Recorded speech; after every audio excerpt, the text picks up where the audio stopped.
Nasa 60 pamilyang apektado sa Tondo, Maynila, 3 fire volunteers ang sugatan habang inaapula ang apoy.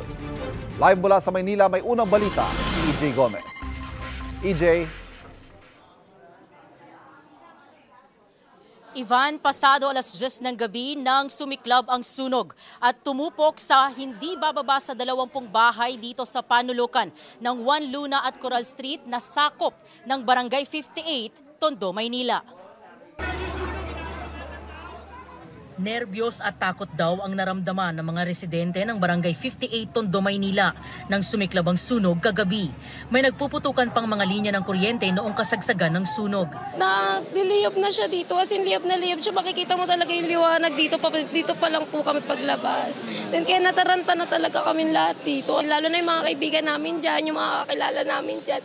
Kawawa naman. Nung tinignan ko, nung lumabas ako, nakita ko na po pumuputok na yung kuryente. Katabing bahay lang po namin yan eh. Pangalawang beses na po yan eh. Pero nung una, nadilaan lang po yung likuran namin. Eto talagang totally wala na po talaga eh. Aabot sa 6 na po ang apektadong pamilya na halos wala raw nasalbang mga gamit. So wala po talaga kayong naisalba? Wala po.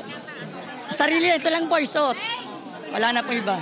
Ilang residente ang tumulong na rin sa mga bumbero para apulahin ang apoy. Yung asawa ko, saka yung mga kaibigan ng asawa ko, tumutulong din po dyan. Halos lahat para na makaano, hindi lang din po maagapan. Maagapan po lahat ng sunog. Pahirapan daw sa BFP ang pag-apula sa sunog.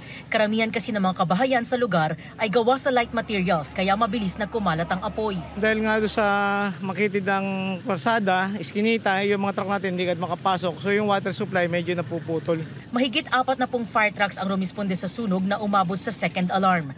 Naapula ito matapos ang mahigit 3 oras. Walang naitalang nasawi.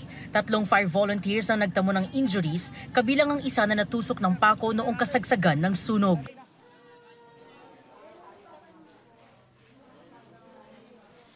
Ivan, ayon sa BFP, aabot sa 1.6 milyon ang pinsala na dulot ng sunog dito sa lugar. Sa mga oras na ito, tulong-tulong yung mga residente sa paglilinis. Hinahakot nila yung mga naglaglagang yero, tinitingnan nila kung meron pa ba silang pwedeng isalba ng mga gamit at syempre, hinahakot din nila yung mga gamit nila na natupok nga ng apoy.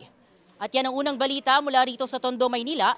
EJ Gomez para sa GMA Integrated News.